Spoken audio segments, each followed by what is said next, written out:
కైలాస పరిక్రమ అంటే ఏమిటి? కైలాస పర్వతంపై శివాలయం అనేది ప్రత్యేకంగా ఉంటుందా? కైలాస శిఖరే రమ్యే శంకరస్య శివాలయే. ఈ శ్లోకం ప్రసిద్ధం. మహన్యాసములో బోధాయన మహర్షి అందించిన మహన్యాసములో 32 శ్లోకాలలో ఒక శ్లోకం ఇది. కైలాస శిఖరే రమ్యే శంకరః అస్య శివాలయే.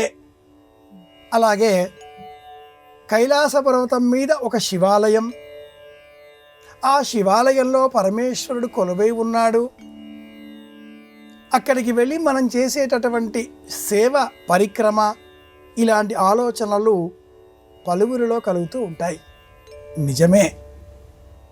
కానీ వాస్తవం ఏమిటి అంటే, ప్రత్యక్షంగా కైలాసాన్ని దర్శనం చేసుకుని వచ్చిన అనంతరం కలిగిన అనుభూతితో చెబుతున్న ఈ సమాధానం ఏమిటి అంటే, కైలాస పర్వతం పైన శివాలయం లేదు, కైలాస పర్వతమే శివాలయం.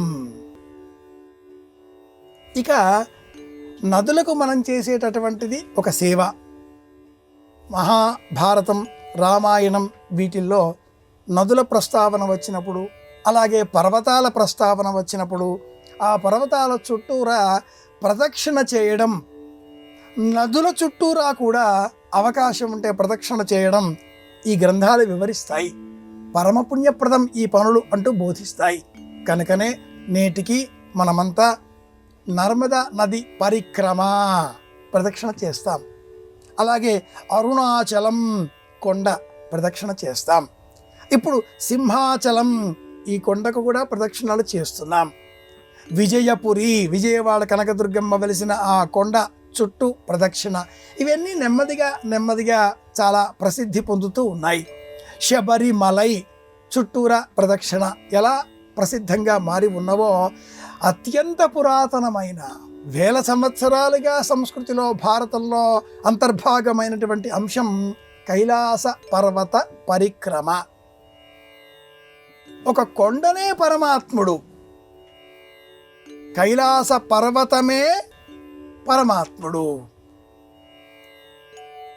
నిన్ను విడిచి ఉండలేనయ్యా అన్న ఆ మంగళంపల్లి వారు కైలాసనాథ అని చెబుతూ, నిన్ను విడిచి ఉండలేను కన్న తండ్రి వగుట చేత, పరమ పురుష సాంబ శివ నిన్ను విడిచి ఉండలేనయ్యా.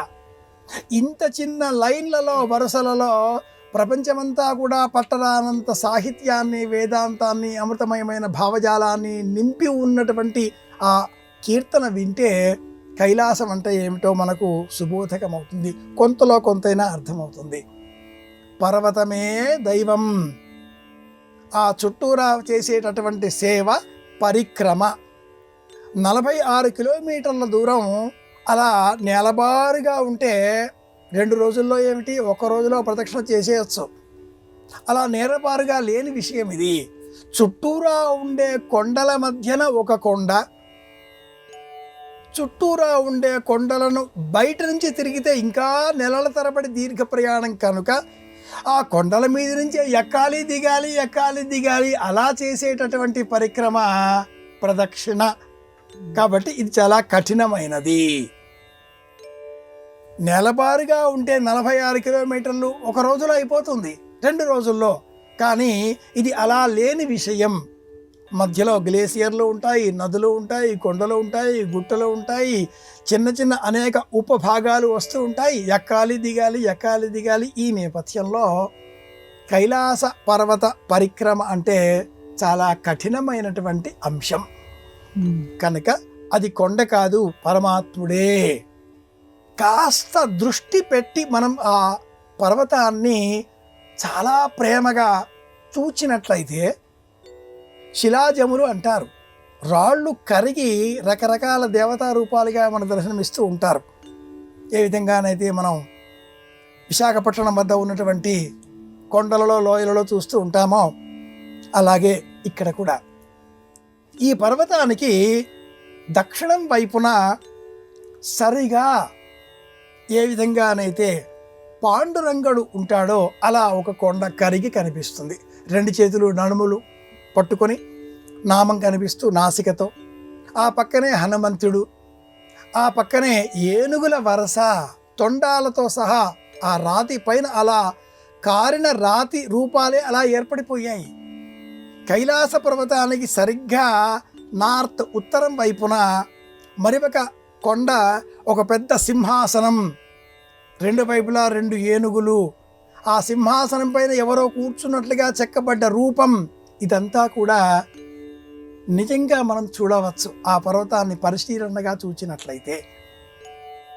చుట్టూరా ఉండే కొండలలో దేనిపైన కూడా మంచు ఉండదు, కైలాస పర్వతం మీదే ఉంటుంది.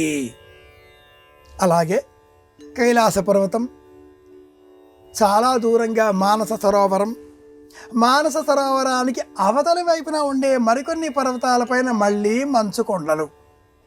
కైలాస పర్వతం పైన మాత్రమే మంచు, చుట్టూరా అలాగే ఉండేటటువంటి పర్వతాలు అనేకం, వాటిపైన మంచు ఉండకపోవడం, ఇలాంటి అనేక అద్భుతమైన రహస్యాల కేంద్రం కైలాస పర్వతం కనుక ఆ పైన మరో దేవాలయం లేదు. అష్టపది అనే పేరిట, అంతర్వృత్తంతో ప్రదక్షిణ పరిక్రమ అన్న పేరిట పూర్వం ఉండేవి. నేటి కాలంలో కొండ చర్యలు విరిగిపడి పలువురు మరణించిన కారణం చేత వీటిని స్థానిక ప్రభుత్వాల అధికారులు రద్దు చేశారు. చుట్టూరా ఉండే పరిక్రమనే చేయడం నేటి కాలంలో సాధ్యమవుతున్నది. పలువురి విన్నపాల విజ్ఞప్తుల మేరకు అష్టపది అనేటటువంటి ప్రత్యక్ష దర్శనం మాత్రం సాధ్యంగా ఉన్నది. 3 గంటల ప్రయాణంతో వెళ్ళి చూచి రావచ్చు, కానీ అంతర వలయ ప్రదక్షిణ మాత్రం అంగీకరించడం లేదు. కొండ చెరువులు విరిగి పడుతూ ఉంటాయి, కళ్ళారా మనం చూడవచ్చు. ఇటువంటి నేపథ్యంలో కైలాస పర్వతమే పరమాత్ముడు. నిజానికి వేదాన్ని మనం పరిశీలించినట్లయితే ఈ భూమండలమే పరమేశ్వరుడు. భూమండలానికి అలంకారంగా భూమండలం చుట్టూరా తిరిగేటటువంటి చంద్రుడు పరమేశ్వరుడి శిరస్సులో ఉండేటటువంటి చంద్రుడికి ప్రతీక. ఈ భూమి మీద పెరిగేటటువంటి చెట్లు చేమలు ప్రకృతి పార్వతికి ప్రతీక. భూమండలంలో ఉండే గురుత్వ ఆకర్షణ శక్తి గణపతికి ప్రతీక. ఈ కైలాస పర్వతం పైన పరిక్రమ చేసే సమయంలో గౌరీకుండం అనే క్షేత్రం కనిపిస్తుంది. పార్వతీదేవి శరీరం మీద ఉండేటటువంటి పసుపును సేకరించి గణపతిని సిద్ధం చేసిన క్షేత్రం ఇదే అని కూడా స్థానికులు కథనం తెలియజేస్తూ ఉంటారు. గురుత్వ ఆకర్షణ శక్తి, ఈ హై డెఫినిషన్ క్షేత్రం అంటారు. అక్కడ కాసేపు ఎక్కువసేపు ఉంటే చాలు మనం స్పృహ కోల్పోయే ప్రమాదము ఉంటుంది.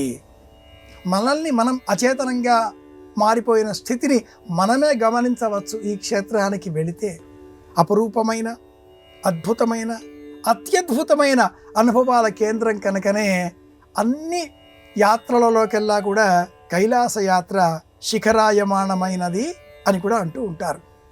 నేటి కాలంలో అన్నీ సులభమే కనుక అహం బ్రహ్మాస్మి, నేనే బ్రహ్మమును విన్నాం అన్నాం, తెలిసిపోయింది కదా. ఇది ఎలాంటిదో కన్నులతో కైలాసాన్ని చూడడం కూడా అలాంటిదే. మనస్సుతో చూడాలి. శ్రీశైల శిఖరం దృష్ట్యా పునర్జన్మన అవిద్యతే. శ్రీశైల శిఖరాన్ని చూస్తే మళ్ళీ జన్మలేదు. ఈ కారణం చేత శ్రీశైలంలో క్షేత్రంలో ఉండే లక్షలాది మంది వేలాది మంది అందరికీ కూడా మళ్ళీ జన్మ లేనట్టేనా? శ్రీశైల శిఖరాన్ని మనస్సుతో చూడాలి. పరమాత్మకు అర్పించవలసింది నవవిధ భక్తి మార్గాలలో శిఖరాయమానమైనటువంటి 9వది ఆత్మ సమర్పణ. అలా మనస్సుతో కైలాసాన్ని చూడడం ప్రధానం కనుక ఆ కైలాస పర్వతం మీద విడిగా ఆలయం లేదు, పర్వతమే పరమేశ్వరుడు. మనం పర్వతంలో అంతర్భాగంగా మారిపోవాలి, మనం పర్వతంలో ఒక రంగా లీనం కావాలి. అలా సాకారం కావాలి అంటే యమద్వారం నుంచి పరిక్రమ చేసే ఆ మొత్తం కూడా ఓం నమ శివాయ తప్ప మరో మాట మన నోట రాకూడదు. బైరాగి వలె, యాచకుడి వలె, భిక్షకుడి వలె లోకం పైన మమకారాన్ని విడిచి దేహం పైన ధ్యాస విడిచి ఎవరైతే నీవే ఈశ్వరా అంటూ వెళ్ళిపోతారో అలాంటి వారికి తప్పక శివ సాక్షాత్కారం అవుతుంది.